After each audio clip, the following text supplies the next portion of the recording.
All right, Attorney Ruben Carranza. Good morning. Is it okay for me to say good morning? Maka yung location mo ay maano. No, yeah, it's good morning. I'm in New York. Well, actually New Jersey, but just across the river Right. from the city. Yeah. Right. Wow, you're so New York. No? It reminds me of someone. You're so New York. Right. Ruben, you're now based in the International Center for Transitional Justice, right? Just to be clear. Yes.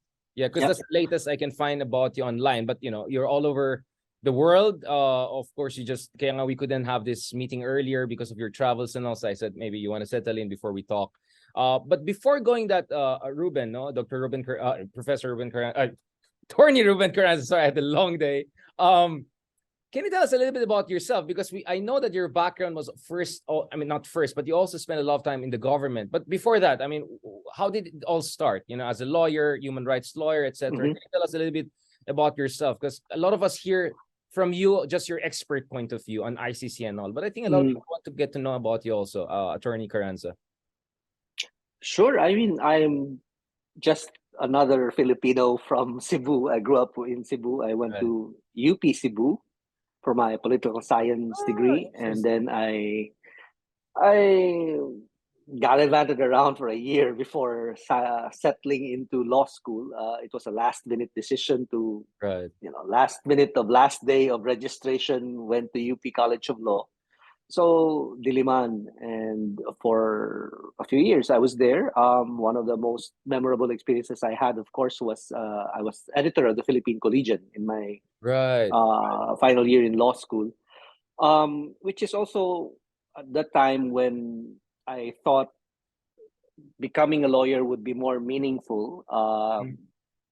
Not just so you'll survive by making money, but you'll thrive by working for human rights and for labor unions, because most of the earliest clients I had were labor unions and human rights. But I did also practice for a few years. To cut the long story short, I was asked to join the Department of National Defense as an Assistant Secretary for Defense of my then client, Orly Mercado. He was my client for many years. DND Secretary. And he became Secretary of Defense. I joined him after helping him out in the Senate as my client. And when I was at DND, I worked on South China Sea negotiations. I went to China, negotiated with Vietnam. Sorry, Ruben, I don't want to reveal age or anything like that. First of all, can you tell us a little bit about when did you become a lawyer? Because if this is a certain period, the relevance, the poignancy has to be emphasized. Sorry, I don't want to do an age review. No problem. Was this so-called dictatorship year, or was this what? When was this? Well, I did grow up during the Marcos dictatorship. I was detained when I was a student, 84. But I finished law school in 1990, and so I started working in government in 1998. Oh, so I served, So I worked in the department, South China Sea issues. I helped draft regulations for how the Philippines would treat child soldiers. I dealt with the modernization law of the armed forces. And so this is Ramos. This is Ramos administration. No, this is Estrada. Estrada. The president was Erap. Yeah, right. But because this was Estrada also, when he was impeached, even before the impeachment trial of Estrada began, I resigned because once you're impeached, it's difficult to continue to trust a president who has been impeached, especially for the reasons he was impeached. So I left the government after 2.5 years. That was my first government work, and went back to practice. But I did represent a few more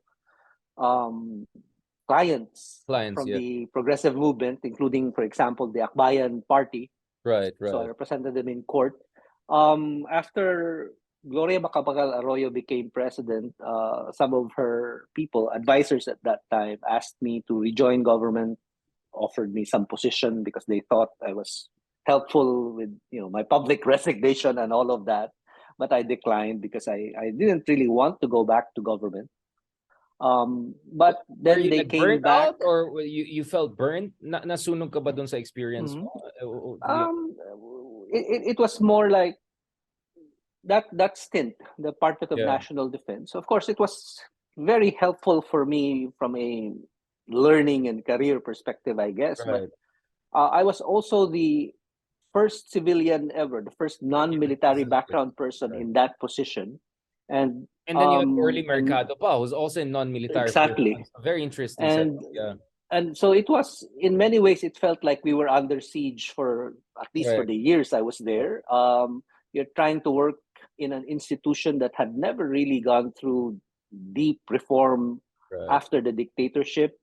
And worse, it saw itself, and many people saw it as having decisively changed history when you could actually have a more nuanced view of that. So it wasn't so much that I was burnt out as perhaps I realized that there were things that I could not do. But it was a learning experience, because that was how I realized that when you work in government, you have to set very modest, very specific goals. Correct. They offered me another government position. I declined, but then they came back and offered yet another government position, and it was a position that I thought would help me serve the people better, because it was very specific.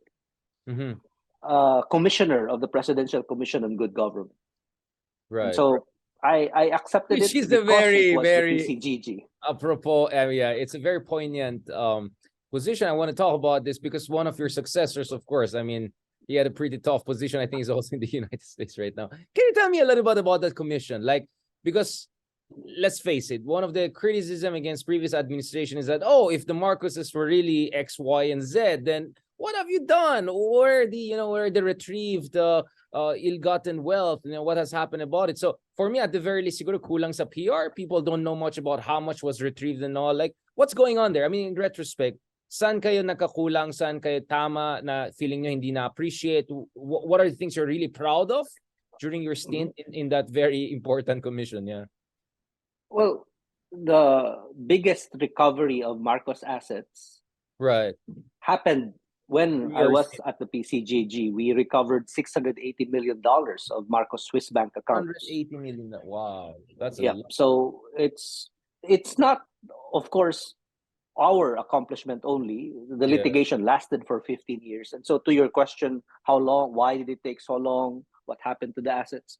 First of all, I think the best answer to those who ask that question, but ask it in a way that challenges the legitimacy of going after the Marcos assets, is whether they're actually interested in asset recovery or they're out to defend ill-gotten wealth acquisition by the Marcoses. Because kapag tinanong mo, bakit hindi nyo pinakulong, bakit hindi nyo na-recover kaagad yung assets, ang tanong dyan siguro sa mga nagtatanong ng ganyan, gusto ba nilang mapakulong ang mga Marcos?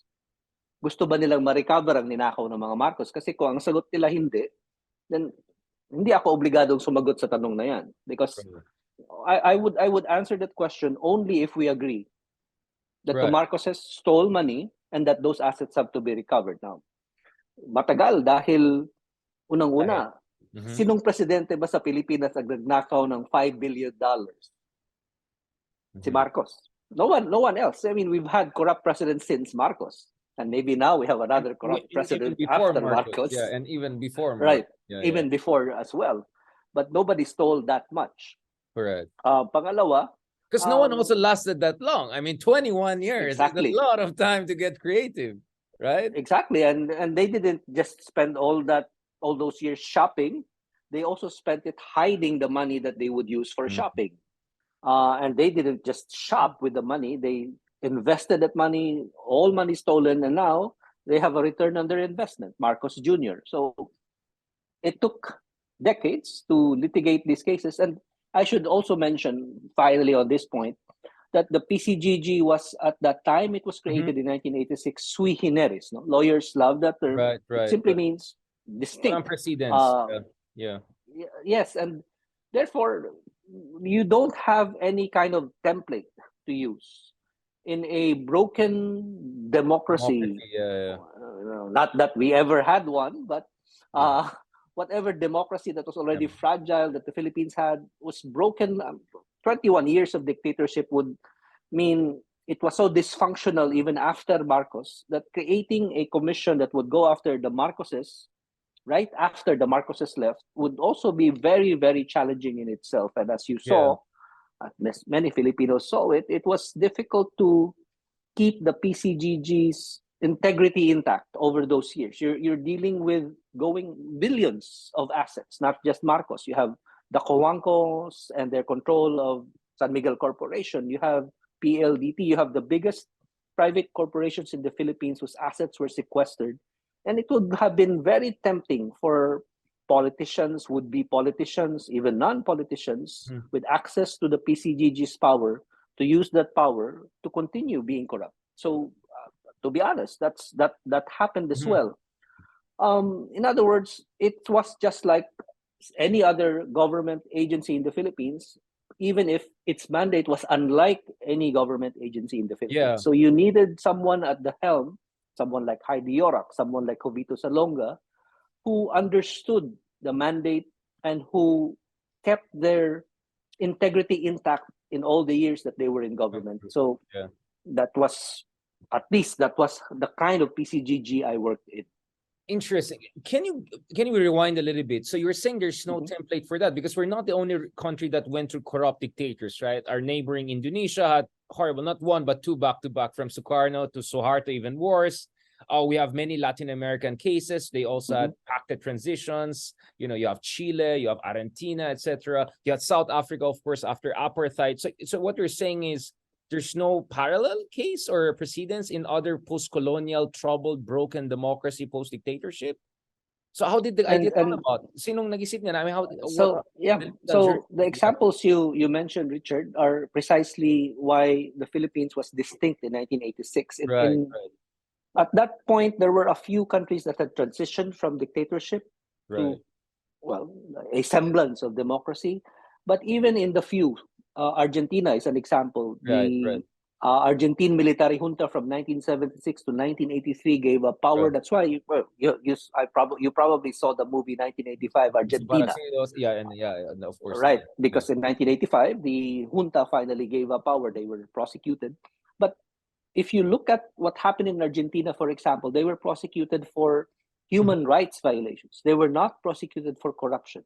If you look at Chile and Augusto Pinochet, he was not necessarily prosecuted right away, but later on, he was prosecuted again for human rights violations. So many of the post-dictatorship countries, not just in Latin America, but even in Eastern Europe, for example, they were made accountable for human rights violations, but fewer were held accountable for corruption, when in fact those two types of abuses were committed during these dictatorships. The Argentine military junta, for example, wanted to be shielded from prosecution for what they called los ilícitos, which is just ill-gotten wealth. Exactly. So the Philippines offered a template when there was none.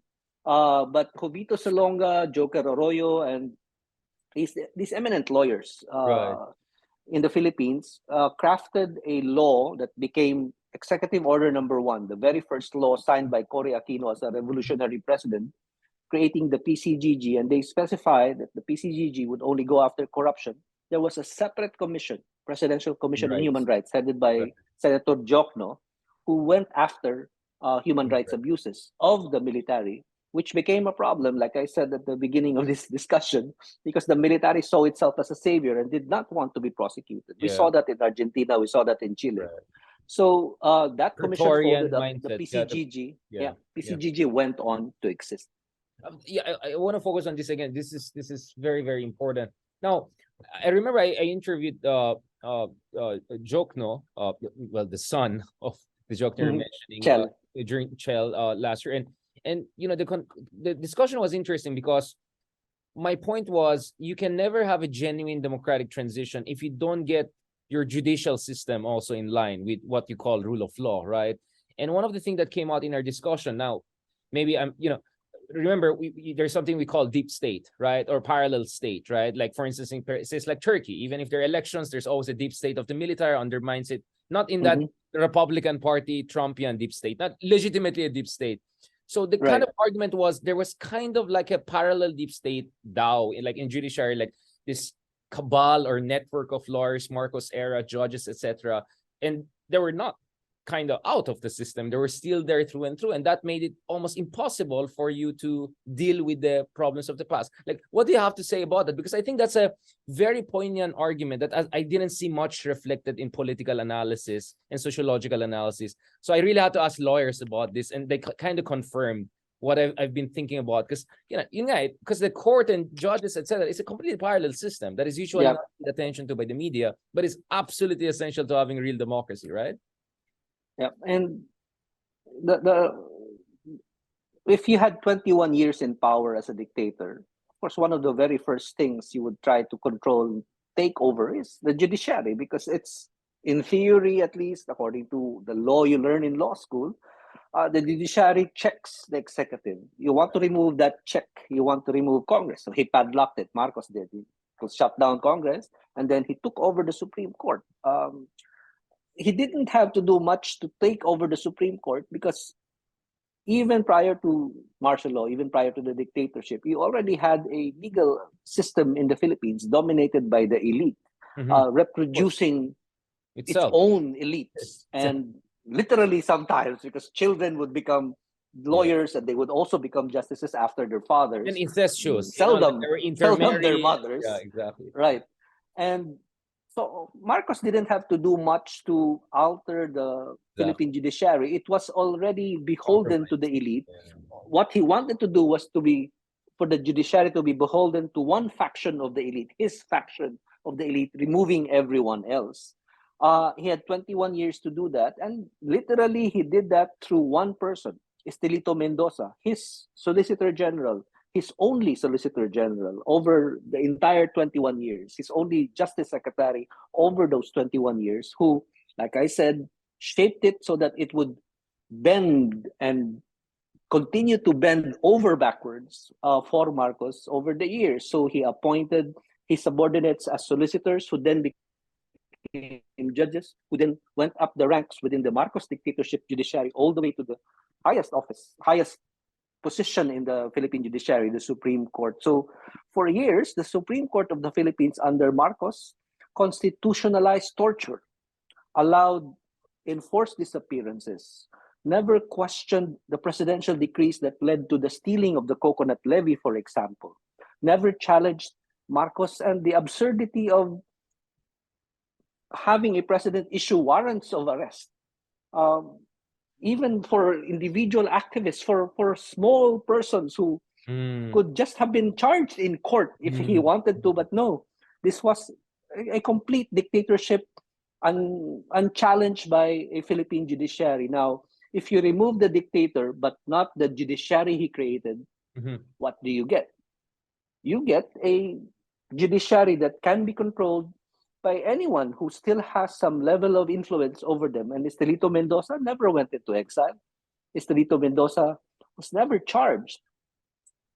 He had cases in the PCGG, but even within that circle of accountability that was created post-Marcos, he enjoyed some level of influence. Why? Because many of the anti-corruption judges in the Sandigan Bayan, as well as in other courts, not just in the Supreme Court, were still Estelito Mendoza appointees from the Office of the Solicitor General. He has the wealthiest clients in the Philippines, the most powerful. And like you said earlier, lawyers, when you ask them what the state of the Philippine judiciary is, you'll get either of two answers: the blue pill or the red pill, right? People who just enter the matrix and believe that everything works in the judiciary, or those who have taken the other pill and realize it's meaningless. I became a lawyer and litigated in that take judiciary. A purple pill, kind of leave the two parallel worlds at the same time. I see a lot of lawyers like that. Yeah, but I did it knowing that this was an uphill battle. Yeah, litigation in the Philippines, especially involving accountability of government officials and the elite, involves having to politicize your cases, whether you like it or not. Litigating against corrupt officials in the Philippines is political litigation. It is not simply criminal. Right. practice, criminal law practice, or human rights practice even.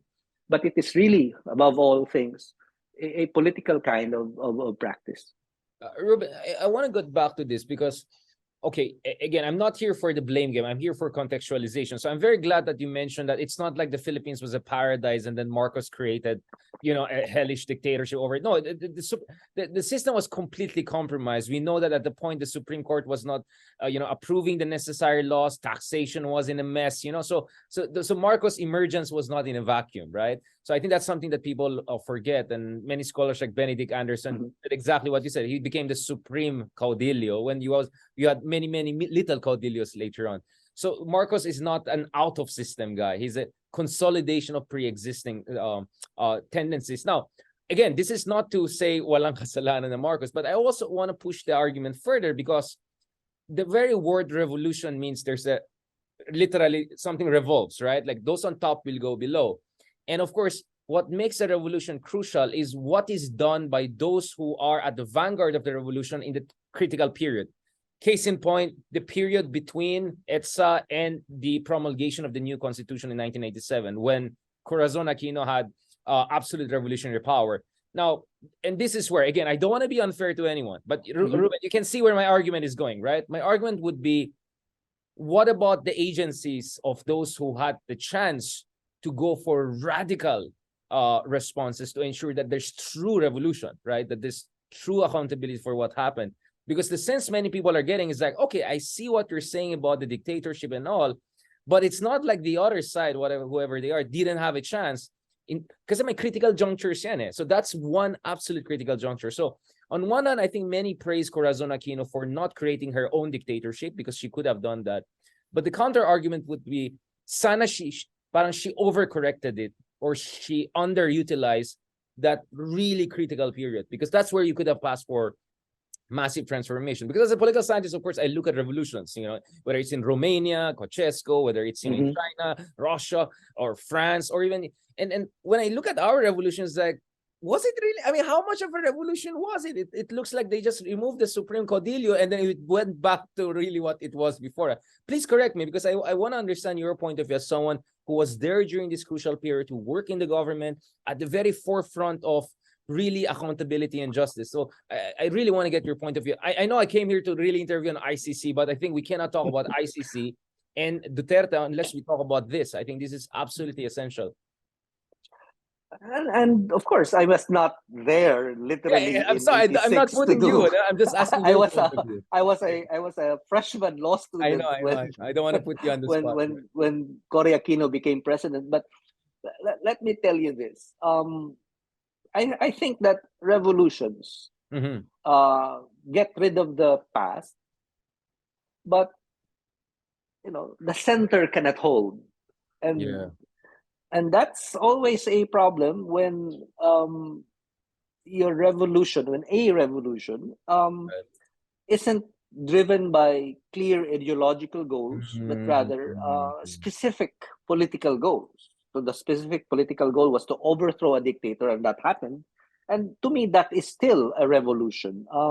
It is a revolution because obviously it was not an election that removed Ferdinand Marcos. Change. It's a regime change. Yeah.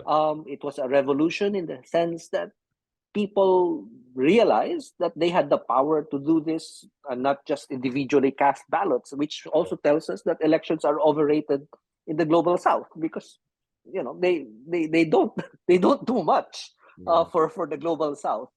But at the same time, going back to the Philippines at least, because it was not ideologically driven, it also did not have a clear agenda for a post-dictatorship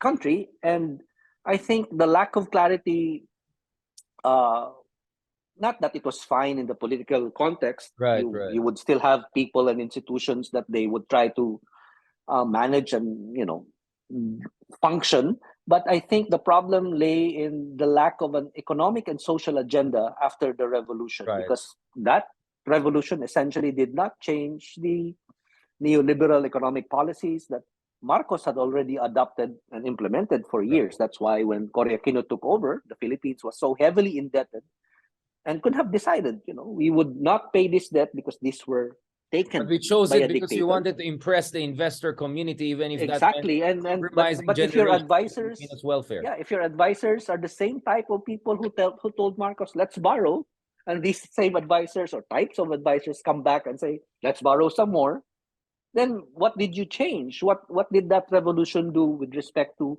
economic policies that made Filipinos even poorer? And so that just reproduced itself. It's a problem even for, say, people like me who pursue accountability, because at least in my case, pursuing the Marcoses for corruption isn't just about stealing. It's about who enabled their stealing. And it's the World Bank, and it's the IMF, it's neoliberal policymaking institutions whose recommendations were adopted by the Philippines, who enabled the Marcoses to steal.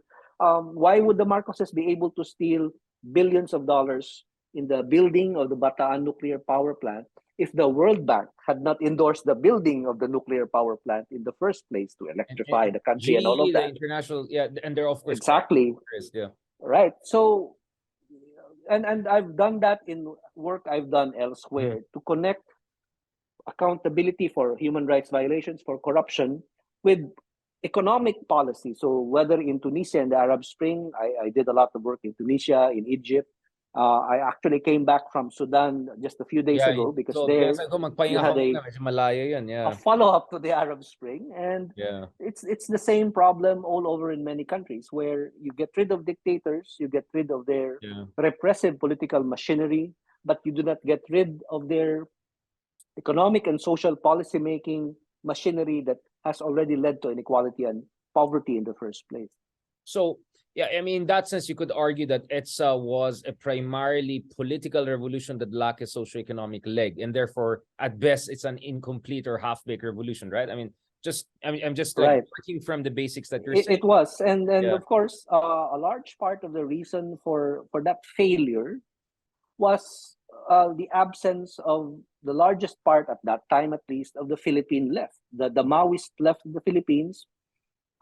In the dogmatism that still haunts them and still persists within their ranks today, decided, that's not the revolution that we want. We want another revolution, the kind that they have never had and probably never will get.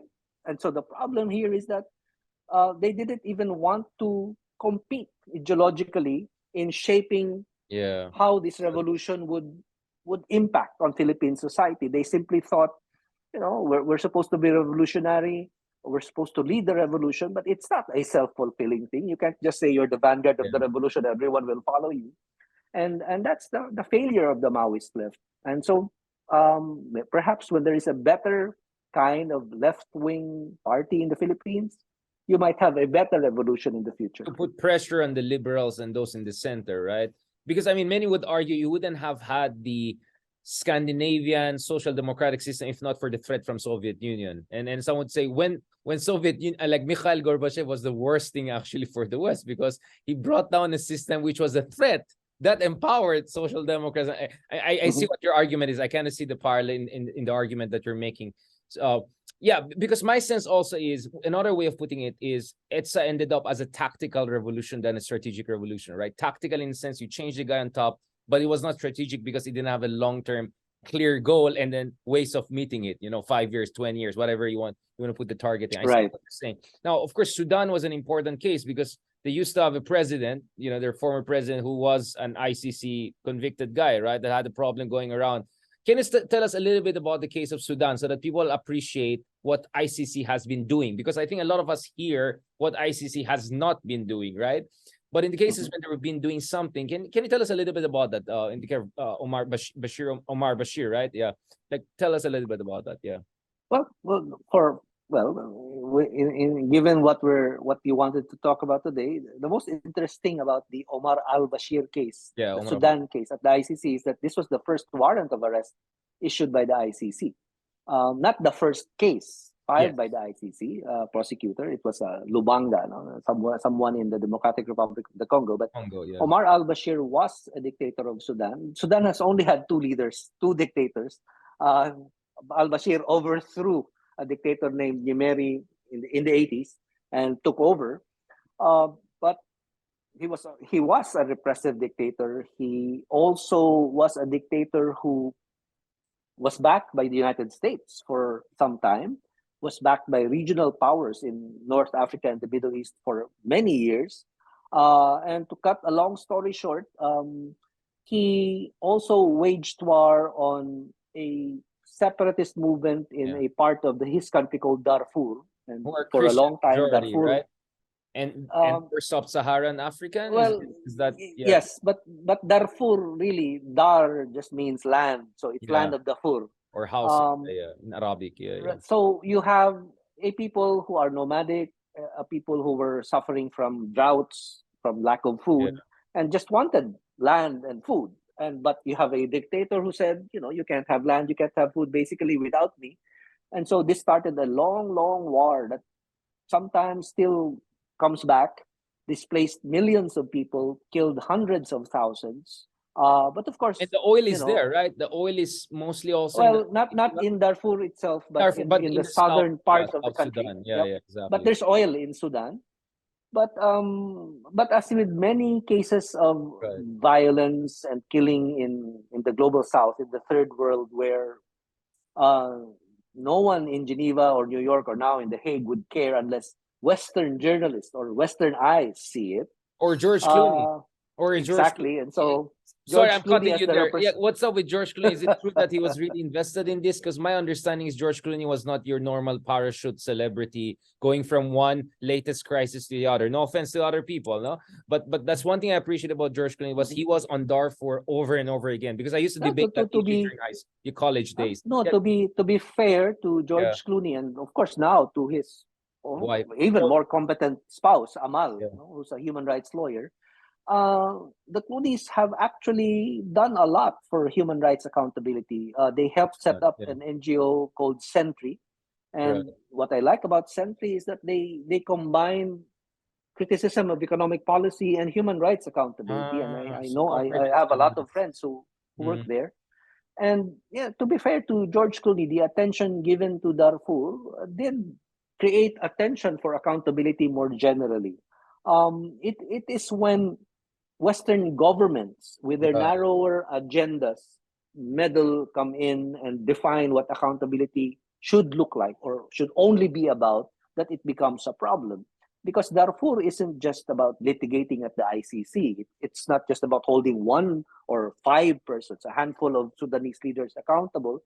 It's about how you distribute land and resources in a country that is poor and yet is exporting oil, selling oil to Western countries. How do you manage this contradiction of having resources and yet being too poor to take advantage of the resources you have? So the ICC prosecutor was eventually charged. The ICC prosecutor eventually charged Omar al-Bashir. At that time, he was the incumbent president and, of course, dictator of Sudan with war crimes, crimes against humanity. They did not really charge genocide. Long story there, but even if many political people call what is happening in Darfur genocide, but it also led to the issuance of a warrant of arrest against al-Bashir that for years couldn't get out, could not be enforced. Well, yes and no. He would not get out, but he had to zig and zag, right? Like, for instance, he had to go to Beijing, he had to pass through this, and connecting flight. I mean, it created some isolation and pariah status for him, didn't it? I mean, I just want to see. Did it? Yeah. Well, here's the thing. Did he want to go far? I don't think so. So he would only go near, not only because how would you know that? Maybe he wanted to go to French Riviera. He wanted to watch Formula 1, hindi lang naman hindi lang naman yung iba eh. You never know, di ba? No, but I see what you're saying. Yeah, it's like but the thing about many dictators is that they're some dictators like Ferdinand Marcos and Imelda Marcos saw themselves as royalty, right? And that travel was their expression of being royals, their pretension. But other dictators are, and I guess under the circumstances they find themselves in, they're more interested in staying in power because of the constant threats to their power. And in countries like Sudan, that was constant. Al-Bashir constantly had to manage competing groups Islamists, military, yeah. You know, people who were closer to Egypt within his own military, and but it took many years, and none of it had to do with the ICC really in the end. That led to his overthrow. So he did travel, and for him to be able to travel despite the ICC warrant, he would have had to, and he did negotiate his travel, his trips. He attended meetings of the African Union. Right. He went to South Africa, which is a member of the ICC, one of the 123 countries. Time yata ni Mbeki yan, di ba? Yes. Yeah, I think so. And no, this was already Jacob Zuma. Zuma, yeah, okay. Right, and so South African activists, and some of them friends of mine, went to the South African Supreme Court to demand that the government enforce the warrants in compliance with the obligation of South Africa as a member of the ICC. But by the time that they won a judgment saying you should enforce this, Omar al-Bashir had come and gone. But this litigation also led to the same issue elsewhere. In Jordan, for example, this question of to what extent should ICC member states enforce arrest warrants and carry out their obligations when it comes to heads of state, and here I have to be very deliberate and slow in saying this, when it comes to heads of state of countries that are not part of the ICC. That part is crucial to this discussion, Richard. Sudan is and was not a member of the ICC. Omar al-Bashir was charged by referral of the Security Council, which is one of the ways you can be charged at the ICC. But he wasn't. Sudan was not a member of the ICC. That's for many lawyers in my field who want to. There are many of them who want to debate these questions, and sometimes I see the debate as idle debate, but it's really a political debate above anything else, because while we characterize it as a legal question, can the ICC go after heads of state of countries that are not members of the ICC, like Omar al-Bashir, or now in the Philippines, Rodrigo Duterte, because the Philippines is no longer a member of the ICC. What does that mean legally? But to me, what does it mean politically is, I think, the better question, because and I spoke to, let me tell you this little story.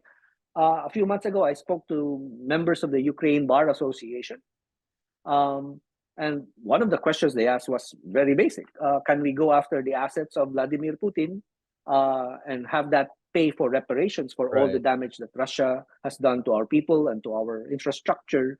And while, of course, it's easy to say yes or whatever, my response started with, be careful what you wish for, because if you say that, then of course Russians, whoever, people can also go after Zelensky and go after his assets. It's a kind of war in that sense.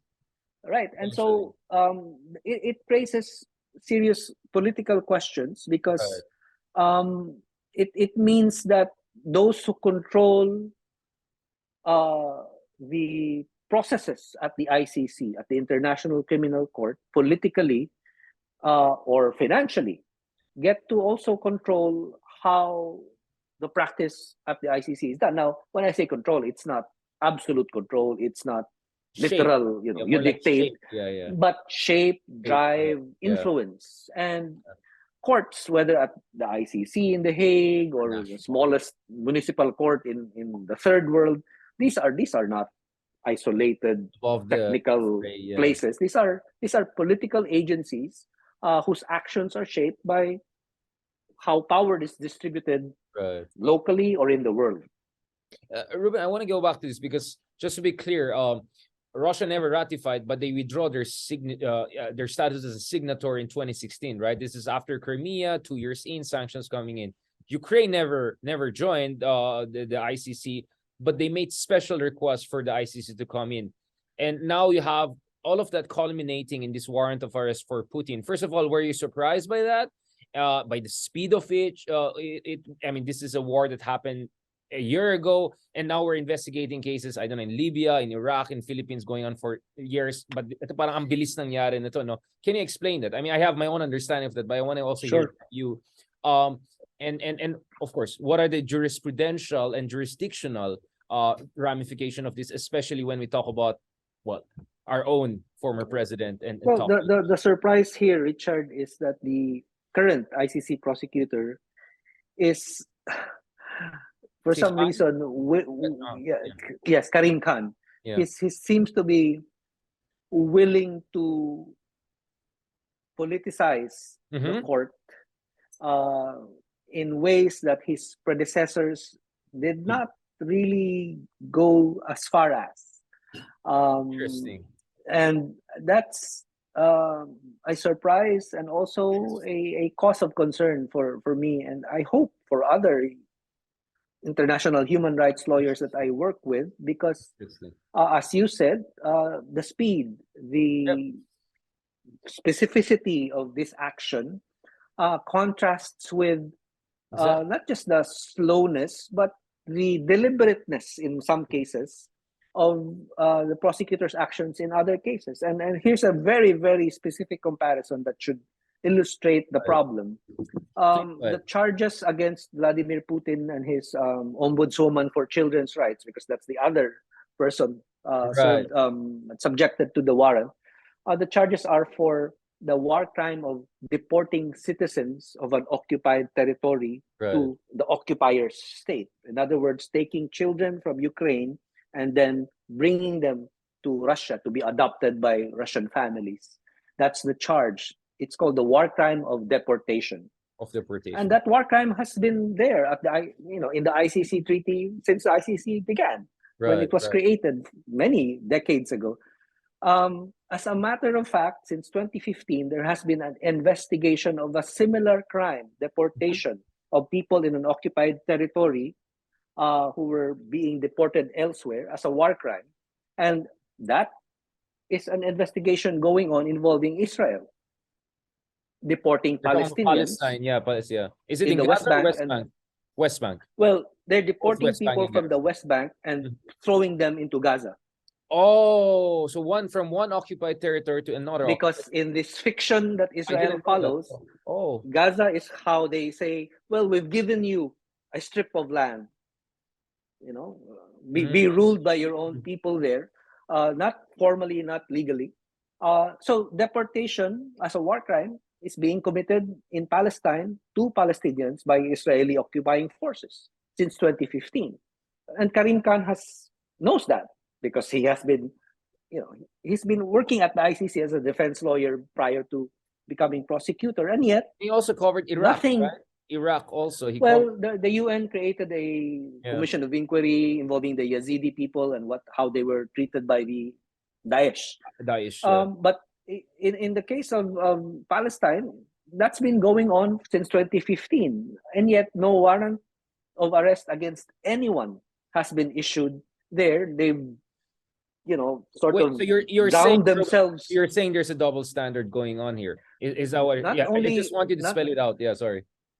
Not only is there a double standard, but I think it's a practice that precisely defeats the idea of equal justice before the International Criminal Court. And this is where this question that I know you wanted to ask about the Philippines and Duterte comes in. Yeah, which is 5 years na ba yung kaso na yan? So you could argue, like, is the life of a Filipino not worth the urgency? I mean, you could argue that way also, right?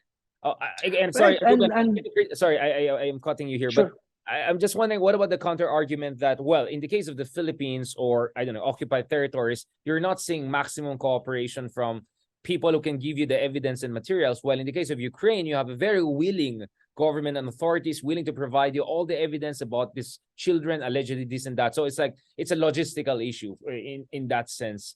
Is that argument too flimsy for you? Not just flimsy, but also actually wrong, because I see what you're saying. Okay.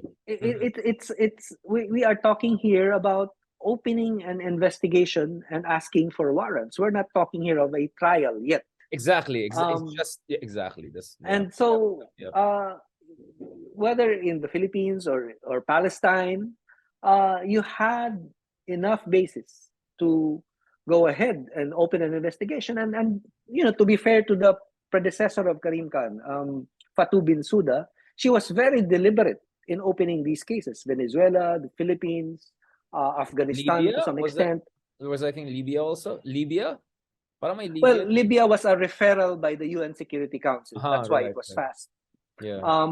And this Russia case is actually it's actually a case involving the discretion of the prosecutor. It wasn't a referral by the Security Council, because obviously right. Security Council would be vetoed. It would be vetoed by Russia. Russia's there, China's there, yeah. There are states that have referred Ukraine. I think 39 states have referred a case involving Ukraine, but this was not action based on those referrals by member states. But this was the prosecutor deciding to specifically open an investigation into the deportation of children. And to his credit, that it's a good case. It's a case that's, you can prosecute, and prosecutors often want to do that. They don't want to open cases that are difficult to litigate because they could lose. But that also goes for the Philippines, where you have a president who literally admits to promising impunity, or insights, some would say insights, even for policemen, for vigilantes to kill who he considers drug users in the country. And to the extent, of course, that Bensouda acted and Karim Khan proceeded, I think that the steps taken are typical of the ICC. It will take years, but it will take years because it's deliberate, and because it's careful, and because of the under-resourced character of the court.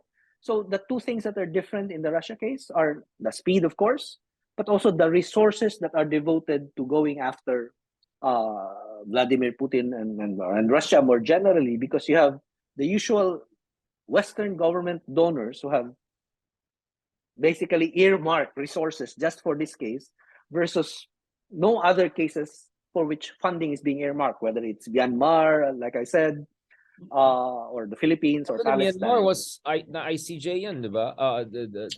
Yeah, well, that's the ICJ case is in a sense different because it involves the legal question of, state sovereignty. Is it genocide, and can we ask Myanmar to stop committing genocide? Which is, of course, you can see there that even if you win, would they stop?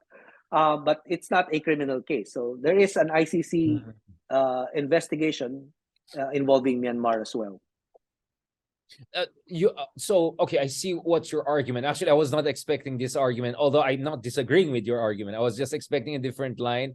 Parang suddenly, I'm sure marami mag-cut ng mga sinabi mo para gamitin against ICC, like our good friends from the other side. No, but I'm kidding. Going back to this, Ruben, are you worried that, because this Putin case is not only going to raise these questions, some would say it's going to consume a lot of bandwidth, right? Because now ICC will be on the front pedal and back pedal, defending its case, going after Putin. Good luck getting him arrested. Do you think that could distract them from other very important cases?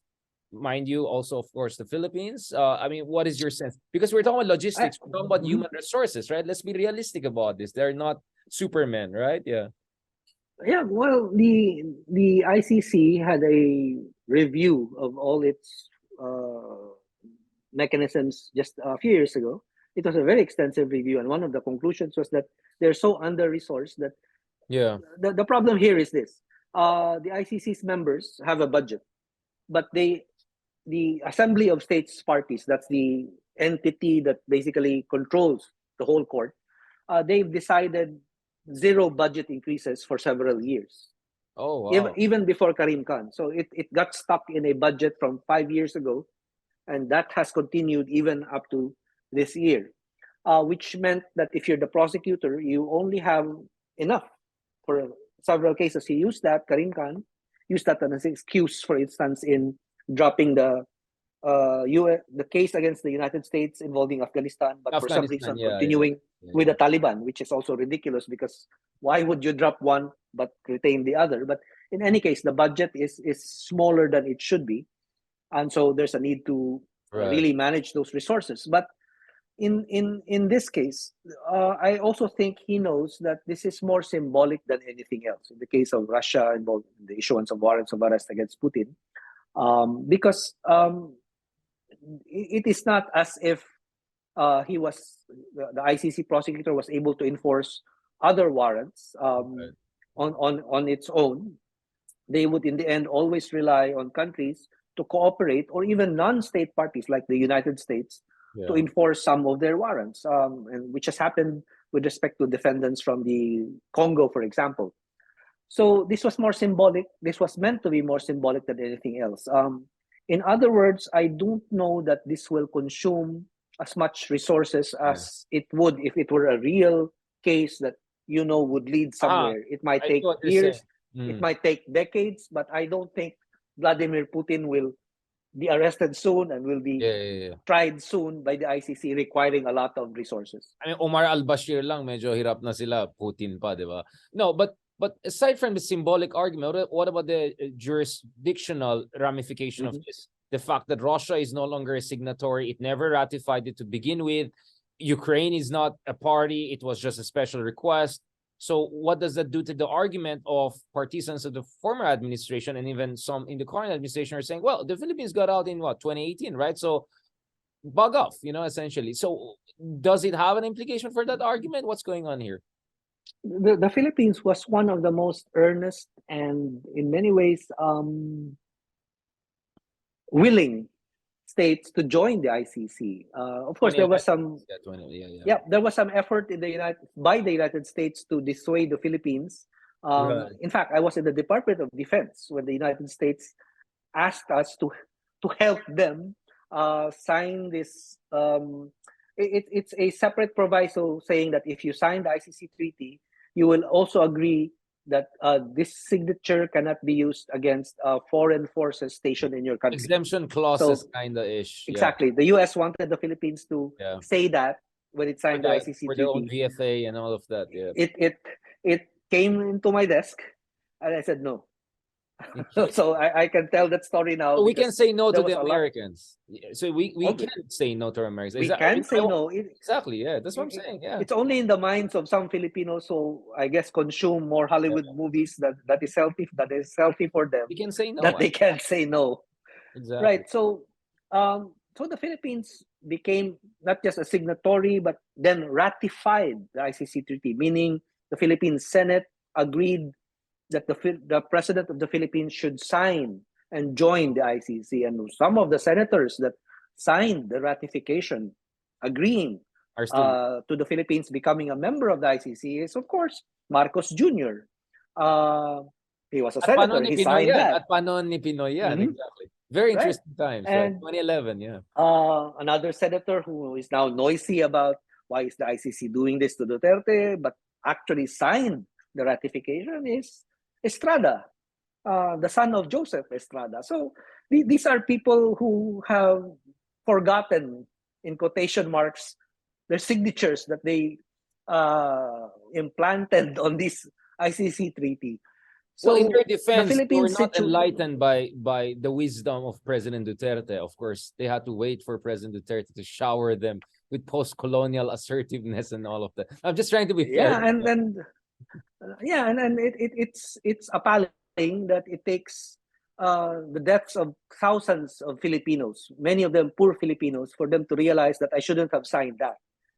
Right? I mean, it's bad enough that they can't remember the signatures. It's worse when they take back their signatures because they want to deny that thousands have been killed. But what I'm saying really is this: the Philippines is in a different situation from Russia. Absolutely, the Philippines signed and ratified. Russia signed, never ratified. The withdrawal of the signature has no effect, really. It's legally irrelevant. Just symbolic. You sign, you can erase it, but it's not as if you didn't sign it earlier. But it has nothing. It has no effect whatsoever. Of course, there is a provision in the ICC treaty that states should act not to undermine the objective of the treaty.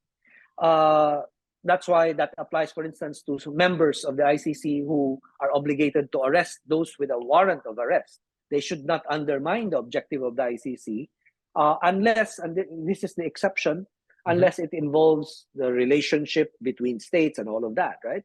Fundamental equality of states. But Right. the ICC already has jurisprudence in the Jordan case I mentioned earlier, where the ICC actually said that arresting those with a warrant, it does not undermine relationships between states. That it's in fact, strengthens the membership of the ICC. Yeah, it's not prejudicial to the sovereign prerogative on exactly, and that was in the Bashir case. Now, you have jurisprudence, therefore, that states are obligated to arrest heads of state of countries that are not members of the ICC.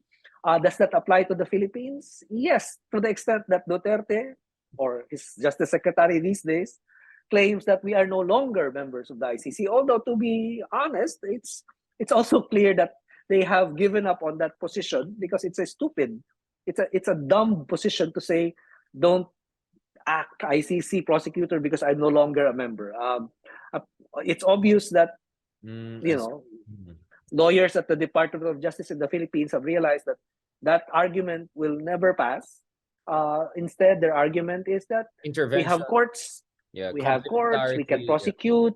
We're now offering to conduct investigations, which makes it even more obvious that previously they were unwilling to conduct investigations. They were unwilling to prosecute, and it's not therefore inability that gives the ICC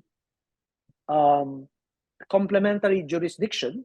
It's unwillingness of the Philippines and its courts to pursue accountability for the drug war killings that gives the ICC the authority to proceed with the Philippines case. Attorney Carranza, I want to ask you on this, because can you quantify willingness? Because the argument of the government, I know it's going to be your answer, but I wanted to say this, because our government will say, well, we have been investigating cases. Look at this case A, case B, and case C. From what I understand, you have been arguing that, well, if you're talking about 10,000, 20,000, 30,000, and then you show me 20 cases, parang medyo, quantitatively, it's hard to say that you have enough willingness. Is that the kind of argument you're making here? Because that's the argument of the government, right? It's not like we're not doing nothing, right? We're doing something. May nakulong dun sa case ni Kian de los Santos naman. May mga court cases naman. You just have to give us more time. It's logistics, right? What do you say about that argument? Right, and context matters here, because if the Philippines were a country that has just emerged from war, devastated, courts not functioning, and you don't even have a literal courtroom in your capital, then I can understand, and the ICC judges and prosecutor will understand if you say, well, I can only prosecute 3 cases out of the thousands who died in that war. But here, number one, we're talking about a drug war carried out by the state. It's not a war between the state and armed groups. It's the state just killing people and calling it a war. Number two, we're talking about a country that has functioning, even if dysfunctional courts, right? They function, they work as courts, even if the justice system is so distorted and twisted that it favors the elite, but it favors the elite, therefore it functions. Number three, we're talking about thousands of killings that were never investigated by the judiciary, because if they were investigated by the judiciary, there would be cases filed, and then if really the policemen were not guilty, then they would be found not guilty, or if they were guilty, they would be sent to prison. In other words, it's not just the functioning of the judiciary, and here there's a specific ICC treaty provision that says if these investigations, if these proceedings that a state claims it has been carrying out are intended only to shield those most responsible, right? Intended to shield those most responsible, then it is a sign of unwillingness. It's not the numbers, Richard. Right, exactly. It's threshold. The tenor of your action. Exactly, the tenor and the kind of threshold, right? There's an implied threshold. That's why I had to bring in the quantitative part only, because they can always say categorically we're doing something, right? just on the last part, we're almost an hour into this. Definitely this became very, very interesting discussion, even more than I expected. What are your last, not last thoughts, what is your prognostications and what are your general impressions with Marcos Jr. so far, right? I mean, 8 months, 9 months in, he's not exactly turning out right dictator 2.0, no? Nor is he turning out like a Duterte 2.0 or whatever, however you want to characterize Duterte. He's turning out as something quite different, right? Which I think has confounded both his critics and closest allies, right? Including, you know, kind of going against the Duterte grain on how to approach drug war and how to approach China. I can go on and on about this. I'm not saying he's like your social democrat progressive leader. I'm not saying that, but I'm just saying he's definitely not what many people are warning us, at least not so far. So how like ikaw, what's your impression and what is your sense? Do you think a Delima freedom is in the pipelines, is something that would come? Because obviously Marcos is now in this global charm offensive, right? He'll be in the United States, Washington, D.C., White House, I think, in the coming weeks, right? He will be probably in LEC Palace, in Paris, and then he's going to... So maybe you tell me, like, what, politically speaking, how do you think things are going to move on key legal issues from Delima to ICC to drug war, etc.? Well, the problem with a mediocre Marcos, because that's what Marcos Jr. is, he's a mediocre Marcos, you know, is that he will not become a dictator, but he will not become a competent president. And it's the fact that he did not become a Duterte. I don't think that's an advantage. Not that I wanted him to become a Duterte. It's simply that he comes from this history of a family that amassed a lot of ill-gotten wealth, and he gets to use it. And his life is dedicated to using what his family stole, including using it to become president. His life was never dedicated to becoming a good president. And I think the simplicity of this sometimes escapes us because we think, you know, if you become president, you ought to have some vision. He has not grown up with the notion that he ought to have some vision. At the most, the vision is to refurbish the idea of a Marcos presidency. Exactly. And that's such a limited goal. You can only produce so many movies and people will go watch it and believe your lies. But after that, what do you do?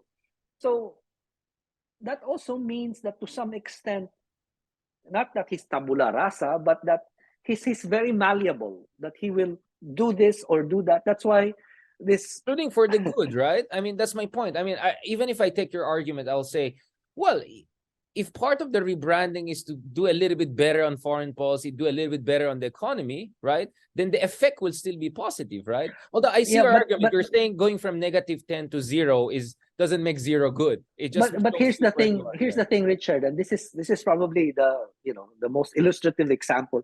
You know, he was backed by China for years, right? There's the reason there's a Chinese consulate in Lawag is because he went out of his way to get China to set up a consulate there, and you know, people are wondering like, oh, what are Chinese doing in Lawag?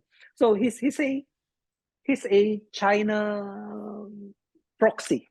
He was, and in many ways still is, and yet he's now also a U.S. proxy, wanting to bring back U.S. military presence in the Philippines using the South China Sea, and of course he will spin that into, you know, I'm just trying to stay in the middle of it, right? Stay in the middle, craft foreign policy so that I appease China, but I also, recognize that the U.S. and the Philippines have aligned interests in the South China Sea and all of that. And I'm sure there are arguments you can say both ways, but I don't see that as the reason Marcos Jr. is doing this. He's doing this because he's a malleable person that he can shift one way or the other because he has no notion of where he wants to go, and so he gets stuck. Now, of course, you can say maybe he has advisors, maybe he has people crafting these ideas, helping him out. But have you seen? I have not seen any pronouncement. I have not heard any pronouncement. I have not seen any action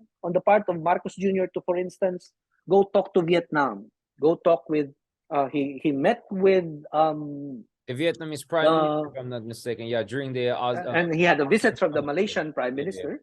But all of these were formalities that any Philippines leader would have to do to meet with ASEAN leaders, but has not discussed a regional initiative, distinct from working with the US or meeting with China. China has always wanted relations to be bilateral rather than multilateral in China. And having negotiated South China Sea issues in the past with China, I know that for a fact, which was why back then I was pushing for working with Vietnam, working with Malaysia. So an actual independent foreign policy in the South China Sea, for example, would have relied on this relationship with other Southeast Asian claimants to craft a third position, perhaps different from working with the US, different from simply bending over backwards to appease China, and asserting the way Vietnam has asserted, the way Indonesia has asserted, sovereign rights over the ECC, exclusive economic zone,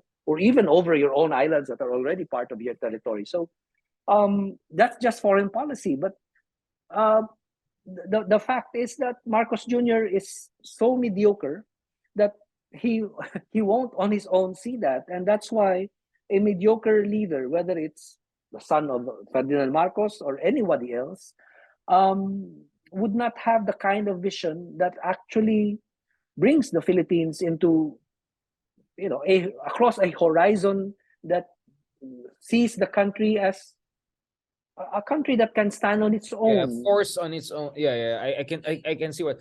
Well, the father kind of tried that, no? I mean, if you look at the foreign policy of Marcos Sr., he was quite the post-colonial guy, Afro-Asia, etc. Right. Now you just made me realize maybe we need a different podcast on that front because until he realized that he could continue opening Swiss bank accounts, and so goodbye independent foreign policy.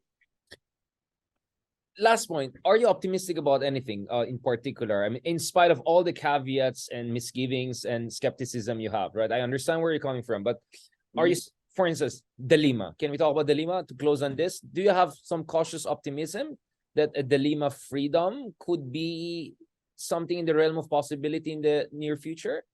Because that in itself would be something very big for a lot of people. And my suspicion is going to be very divisive, because there are going to be a lot of people who welcome it warmly, and then the other people who will make similar argument to you that this is just a way to divide and conquer the opposition. Like, I just want to get your point of view on that. I think this is very important.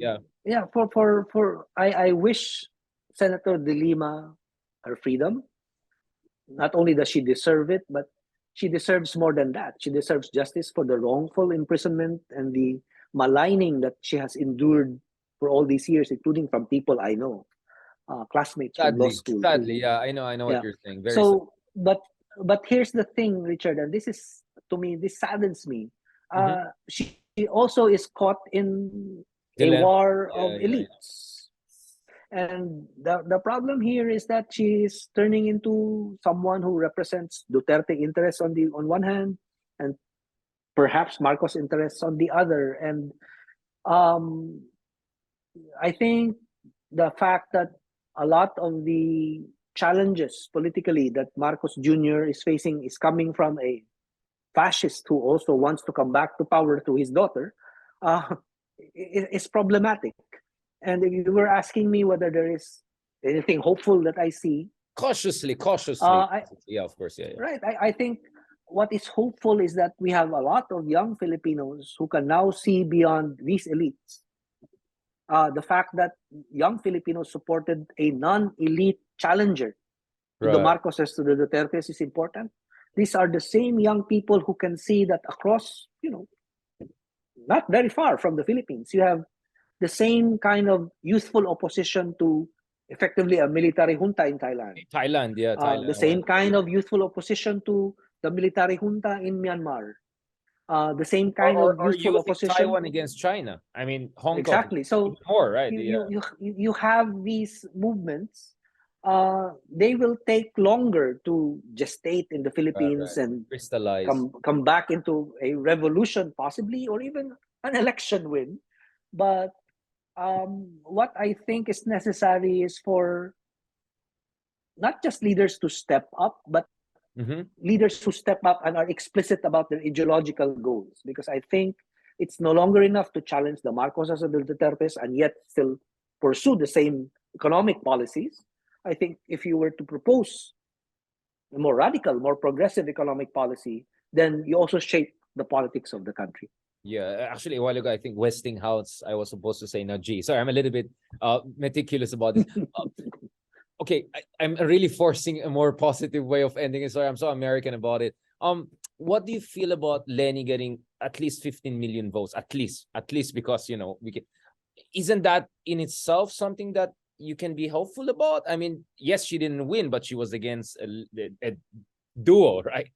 Duterte, and Marcos axis. Is there something that gives you hope about what happened last year with Lenny, with the Pink Movement, with what she's doing, and other people, like Riza Hontiveros, who comes from Akbayan, Yes. Progressive. Like, yeah, can we end on that? Because I think it's worth discussing those things. Because of course, and a very and brief here's discussion. I'll answer your question with a small story to end.